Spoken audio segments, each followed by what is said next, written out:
അന്ന് ഗീതാ വിജയന്റെ അടുത്ത് നിങ്ങൾ രണ്ടുപേരും കൂടെ എനിക്ക് ഭ്രാന്താണെന്ന് പറഞ്ഞിട്ട് പറഞ്ഞു ഞാൻ ഇത്തിരി ലൂസായ ആളാണ് പറഞ്ഞ് വിശ്വസിപ്പിച്ച് കളഞ്ഞു. ഇത്തിരി പിരിവെട്ടുള്ള ആളാണ്. ഗീതാ വിജയന്റെ അടുത്ത് പറഞ്ഞു ഈ മറ്റേ സിദ്ദിഖിന്റെ വലിയ ഫ്രണ്ട് ആയതുകൊണ്ട് ഈ പടത്തിൽ ഇട്ടില്ലെങ്കിൽ കൊന്നുകളയും അവരെ. കുറച്ച് വയലന്റ് ആണ് അങ്ങനെ ഇട്ടേക്കാണെന്ന് പറഞ്ഞിട്ട് ഈ ഇവര് കുറച്ച് നാൾ എന്നെ ഇങ്ങനെ വളരെ പേടിച്ച് നോക്കുക. പിന്നെ വേറെ കാര്യം സിദ്ദിഖിനെ കുറിച്ച് പറയാനെന്ന് വെച്ചാല് നമ്മളിപ്പോ അങ്ങോട്ടും ഇങ്ങോട്ടും കളിയാക്കുന്നുണ്ടല്ലോ. ഇപ്പൊ ഏതെങ്കിലും ലൊക്കേഷൻ നമ്മൾ വീട്ടിൽ പോകുമ്പോ ഉണ്ടല്ലോ, അപ്പോ സിദ്ദിഖ് അവര് ചോദിക്കും മാരീഡ് ആണോ എന്ന് ചോദിക്കാൻ, സിദ്ദിഖ് മാരീഡ് ആണ്, ആ കാര്യങ്ങളൊക്കെ പറയാം. 2 കുട്ടികളുണ്ട്. അതെ ഉണ്ട്. അപ്പോ ഞാൻ അതിനൊരു ട്വിസ്റ്റ് ഉണ്ടാക്കി. അപ്പോൾ സിദ്ദിഖ് പറയുന്നതായിട്ട് ആരെങ്കിലും ഇത് വീട്ടുകാരി ചോദിക്കുകയാണ് മാരീഡ് ആണെന്ന് ചോദിക്കാൻ നേരത്ത് സിദ്ദിഖ് പറഞ്ഞായിട്ട് നമ്മൾ പ്രസന്റ് ചെയ്യുന്നത്. ചോദിച്ചേ മാരീഡ് ആണോ? മാരീഡ് അല്ല, പ്രൊപ്പോസൽ പലതും വരണുണ്ട്, ശരിയായിട്ടില്ല ഇങ്ങനെ പറഞ്ഞതായിട്ട്. അപ്പൊ 2 കുട്ടികളുണ്ട്. എല്ലാ വീട്ടിൽ ചെന്നപ്പോ ഞാനിങ്ങനെ നോക്കുമ്പോ പ്രൊപ്പോസൽ പലതും വരണുണ്ട്, എന്താണെന്നറിയില്ല, ഒന്നും അങ്ങോട്ട് ശരിയാവണില്ല എന്ന് പറഞ്ഞിട്ട് അകത്തോട്ടൊന്ന് നോക്കും. ഇങ്ങനെ പ്രസന്റ് ചെയ്തു.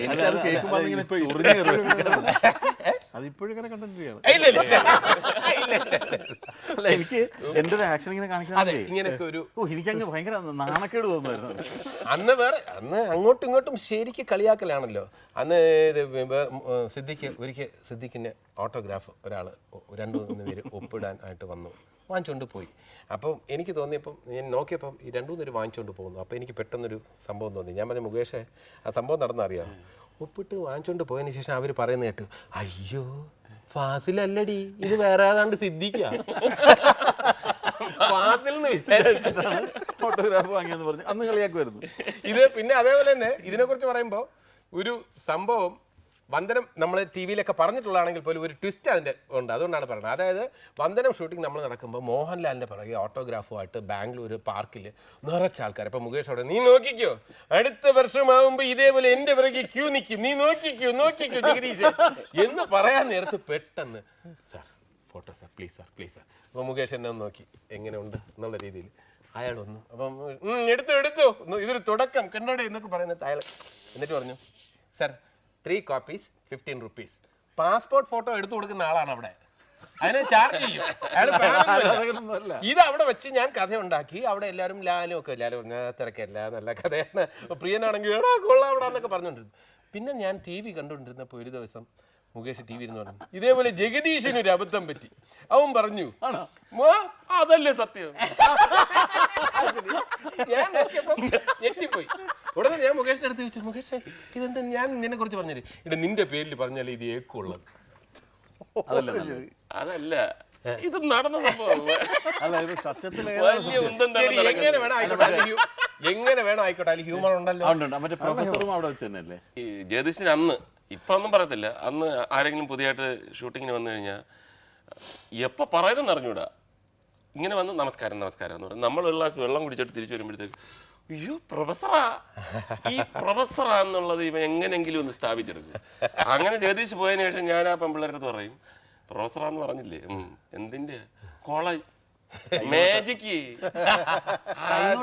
ശരി, പിന്നെ കൈനോട്ടോ. അതുകൊണ്ടോ അവരൊക്കെ അങ്ങനെ ഇമേജ് ടാർണിഷിംഗ് എന്ന് പറയും. അത് വെച്ച് നോക്കുമ്പോൾ അശോകനൊക്കെ എന്ത് ഭാഗ്യം, നമ്മളൊന്നും കളിയാക്കിയിട്ടില്ല. ഈ കൊണ്ടും കൊടുത്തും അങ്ങനെ അല്ലെ, അങ്ങനെ ജീവിച്ചതിന്റെ ഒരു സന്തോഷം ഭയങ്കര. തീർച്ചയായിട്ടും അങ്ങോട്ടും ഇങ്ങോട്ടൊക്കെ ഒരുപാട് കളിയാക്കിയിട്ടുണ്ട്. സംഘം ഷൂട്ടിംഗ് സമയത്ത് ഞാൻ ചെയ്തതായിട്ട് മുകേഷ് പറഞ്ഞൊരു സംഭവം, ഞാൻ ഒരാളെ കല്ലെടുത്തെറിയുന്നെന്ന് നോക്കിയപ്പോൾ ഭയങ്കര പ്രായമുള്ള നരച്ച താടിയൊക്കെ വെച്ച ഒരാള് എന്ന് പറഞ്ഞ് കല്ലെടുത്തെറിയുന്നു. മുകേഷ് പറഞ്ഞു, എന്താണെന്നറിയോ, ജഗദീഷിന്റെ വിദ്യാർത്ഥിയാണ്, ജഗദീഷിന്റെ പ്രായം മനസ്സിലാവില്ല, അവന് എറിഞ്ഞു ഓടിച്ചാണ്. സത്യമാണ് എന്ന് പറഞ്ഞാ ഒരു കാര്യമില്ല. ഈ ഒരു വള്ളത്തിൽ വരുന്ന ഒരാള്, കംപ്ലീറ്റ് നരച്ച ഒരാൾ ഇങ്ങനെ വള്ളത്തിൽ വരുമ്പോഴത്തേക്ക് ജഗദീഷ് അവിടെ നിന്നുണ്ട്. അപ്പൊ ഞാൻ ദൂരെ നോക്കുന്നത്, ഈ ഒരു പാവപ്പെട്ട ഒരാള് വള്ളത്തിൽ വരുന്നത്, കുട്ടനാട്ടാണ്, പോകണ്ടാന്ന്. അയാൾ പോയി തിരിച്ച്. അപ്പോൾ ഒരു 250 rupees ഇറക്കി വേറെ വള്ളത്തിൽ അയാളെ ഇനി വരുത്തി. ക്യാഷ് എല്ലാം ഉണ്ട്, ചുമ്മാ നമുക്ക് ഫ്രീ ആയിട്ടൊന്നും കിട്ടത്തില്ല. അയാളെ വിളിച്ചിട്ട് ഞാൻ, ഇതെന്ത് ജഗദീഷ് പോന്ന് പറഞ്ഞു, അതെൻ്റെ സാറാ. അല്ല ഇത് റിയാലിറ്റി ആയിക്കോട്ടെ, ഫിക്ഷൻ ആയിക്കോട്ടെ, ഫാൻറ്റസി ആയിക്കോട്ടെ, എന്തുകൊണ്ട് ആയിക്കോട്ടെ, ഇതിനെ ഞാൻ അപ്രീഷിയേറ്റ് ചെയ്യുന്നു. പക്ഷേ എൻ്റെ വിദ്യാർത്ഥി കുട്ടനാട് എന്ത് ചെയ്യുന്നു? ഞാൻ കോമേഴ്സ് പഠിപ്പിക്കുന്ന ഒരാള് കുട്ടനാട് എന്ന് ഇവിടെ വന്ന് MG കോളേജിൽ എന്തിനു പഠിച്ചു, ഇതിനെക്കുറിച്ച് ഒരു അന്വേഷണം നടത്തുക. അല്ല അതെന്താണെന്നറിയോ, ഈ MG കോളേജിൽ കോമേഴ്സ് പഠിച്ചിട്ട് ഒരു രക്ഷയും കിട്ടില്ല. അവസാനം കുട്ടനാട് പോയി വള്ളം തുഴഞ്ഞ് ജീവിക്കുക. പക്ഷെ വേറെ കാര്യമുണ്ട്. ജഗദീഷിന്റെ ക്ലാസ്സിനെ പറ്റി ഭയങ്കര അഭിപ്രായമുണ്ട്. ജഗദീഷിന്റെ കുറെ സ്റ്റുഡൻസ് ഇങ്ങനെ നരച്ചൊന്നുമല്ല, കുറച്ച് പേര് വാർദ്ധക്യ സഹജമായി അസുഖം മൂലം മരിച്ചെന്നും കേട്ടു സ്റ്റുഡൻസ്. കാലം കുറെ ആയില്ലേ. പക്ഷെ ശരിക്കും കുറച്ച് സ്റ്റുഡൻസ് എൻ്റെ അടുത്ത് പറഞ്ഞിട്ടുണ്ട്, ജഗദീഷ് സാറിന് അങ്ങോട്ട് പോയത് അവിടെ ഒരു നഷ്ടമാണെന്ന് പറഞ്ഞു.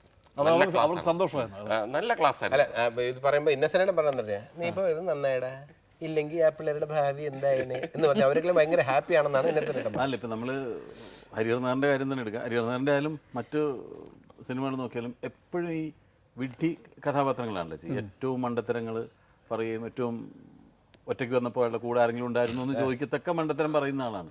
പക്ഷേ കൂട്ടത്തിൽ ഏറ്റവും വലിയ ബുദ്ധിമാനല്ലേ അല്ലേ, ഏറ്റവും കാര്യങ്ങൾ അറിയാവുന്ന ആളാണ്. അതല്ല ശ്രദ്ധിക്കുക, ബുദ്ധിമാനല്ല ഞാൻ, ബുദ്ധിമാനെ വിശേഷിപ്പിക്കുന്ന അല്ലല്ല, ഏറ്റവും വിദ്യാഭ്യാസമുള്ള ആളാണ്. ഏറ്റവും ഇത് ഞാനിത് ഇവിടെ പറയണമെന്ന് വെച്ച് കഴിഞ്ഞാൽ പലർക്കും ഇത് അറിയില്ല. ഞാനിത് എൻ്റെ സുഹൃത്തുക്കളോടൊക്കെ പറഞ്ഞാൽ അല്ലെങ്കിൽ നമ്മളോട് ഇത് പറയണ കേൾക്കും, ഈ ജഗദീഷ് ഇങ്ങനെ തന്നെയാണ് ശരിക്ക്. ഞാൻ ജഗദീഷിന് പിന്നെ സാറാണെന്നൊക്കെ എല്ലാവരോടും എന്നെ അടിച്ചില്ലെന്ന്.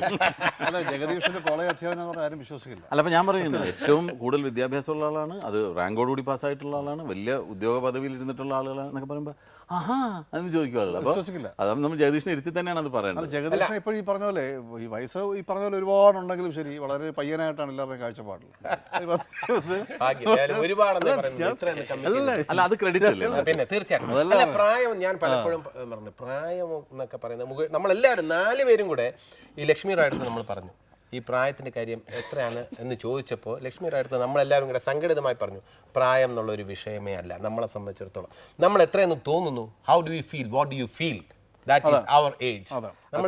അപ്പോൾ അവർ പറഞ്ഞു I think you are very young. ഞാൻ പറഞ്ഞു അതാണ്. ഇൻ ഹരിഹർ നഗർ തുടങ്ങി ടു ഹരിഹർ നഗർ വന്നതിന് ശേഷം എത്ര ഗീതാ വിജയനും ലക്ഷ്മി റായും വന്നു പോയി, ഇതിങ്ങനെ ഇവിടെ നിൽക്കണില്ല. അതല്ലേ ഏറ്റവും വലിയ കാര്യം. അതിന്റെ ഒരു പിന്നെ ആളുകൾക്ക് മടുക്കാതെ ആളുകളെ ഹരിഹർ നഗറിൽ ഈ പ്രായത്തിനെ അതിജീവിക്കുക എന്നുള്ള ഒരു ചലഞ്ചായിട്ട് ഈ ക്യാരക്ടേഴ്സിനെ വിട്ട് ഏറ്റെടുപ്പിച്ചത് ഒരു നല്ല കാര്യമാണെന്ന് തോന്നുന്നു അല്ലേ. പിന്നെ ഒരു ടെസ്റ്റ് ഓഫ് ടൈം എന്നൊക്കെ പറയുന്ന ഒരു കാര്യമാണ്. പിന്നെ ഈ പറഞ്ഞാൽ ഈ മണ്ടത്തരം എന്ന് പറയുമ്പോൾ നേരത്തെ പറഞ്ഞിട്ടുള്ള കണക്ഷൻ ഞാൻ പറഞ്ഞില്ല, എന്നെ സ്വയം ഒരു വലിയ ബുദ്ധിമാനെന്ന് എനിക്ക് വിശേഷിപ്പിക്കാൻ ഇഷ്ടമല്ല, അതിവിനെയും കൊണ്ട് പറയല്ല. പക്ഷേ ഈ ഹ്യൂമർ കൈകാര്യം ചെയ്യുമ്പോൾ ഈ മണ്ടത്തരത്തിന് അതിൻ്റെതായിട്ടുള്ള ഇമ്പാക്റ്റ് ഉണ്ട്. ഈ ഹരിഹർ നഗറിൽ ഈ അപ്പുക്കുട്ടൻ്റെ അടുത്ത് നിങ്ങൾ 3 പേരും ഒന്ന് സിദ്ദിഖ് എന്ന നിലയിലും മുകേഷ് എന്ന നിലയിലും അശോകൻ എന്ന നിലയിലും ഒരു വാത്സല്യം തന്നിട്ടുണ്ട്. 2 ഈ ക്യാരക്ടേഴ്സ് എന്ന നിലയിൽ നിങ്ങൾ ഒരു സ്നേഹവും വാത്സല്യം അപ്പുക്കുട്ടനെ ഒന്ന് പ്രൊട്ടക്ട് ചെയ്യുക. അത് ഫസ്റ്റ് ഹരിഹർ നഗറിലും ഉണ്ടായിട്ടുണ്ട്, സെക്കൻഡിലും. അത് എൻ്റെ ക്യാരക്ടറിനെയും എൻ്റെ പെർഫോമൻസിനെയൊക്കെ വളരെയധികം സഹായിച്ചിട്ടുണ്ടെന്ന് ഞാൻ എല്ലാവരും പറയാറുണ്ട്. ഇപ്പോൾ ഈ ഒരു ടീം വർക്കാണ്. ഞാൻ എപ്പോഴും പറഞ്ഞിരിക്കാറുള്ള സംഭവമാണ്. ഇപ്പം ഈ ജഗദീഷിൻ്റെ നമ്മളിപ്പോൾ 4 പേര് ഒരുമിച്ച് അവർ എത്രയും സീനുകളുണ്ട്. പക്ഷേ ഇപ്പോഴും ഞാൻ നേരത്തെ പറഞ്ഞ പോലെ ഇപ്പോൾ ഞങ്ങൾ അപ്പോൾ പറഞ്ഞിങ്ങനെ എന്താണ് മറ്റേ ആ ഡയലോഗ് ഉണ്ടല്ലോ, പൂക്കട ചെന്നിട്ടുള്ള സംഭവങ്ങൾ. ഒറ്റയ്ക്ക് വന്നപ്പോൾ ആ കുട്ടിയുടെ കൂടെ മറ്റാരെങ്കിലും ഉണ്ടായിരുന്നോ? എന്തേ ഒറ്റയ്ക്ക് വന്നപ്പോൾ ആ കുട്ടി തനിച്ചായിരുന്നു എന്ന് അശോകൻ അന്ന് അഭിനയിച്ചപ്പോൾ അശോകൻ അത്ര കോൺസെൻട്രേറ്റ് ഇല്ല. സിനിമയിൽ കണ്ടുകഴിഞ്ഞപ്പോൾ അശോകൻ അത് ഭയങ്കര ഇഷ്ടമായി. എനിക്കത് എത്ര സത്യത്തിൽ ഇപ്പം നമ്മൾ ഒരുമിച്ച് അഭിനയിച്ച സിനിമ എനിക്ക് എത്ര കണ്ടാലും ചിരിക്കുകയാണ്. അതുപോലെ മറ്റേ ഞാനായിരുന്നു അത്, ഞാൻ മായ എന്താണ് ഞങ്ങളിൽ ഒരാളായിരുന്നു അത് ഞാനായിരുന്നു.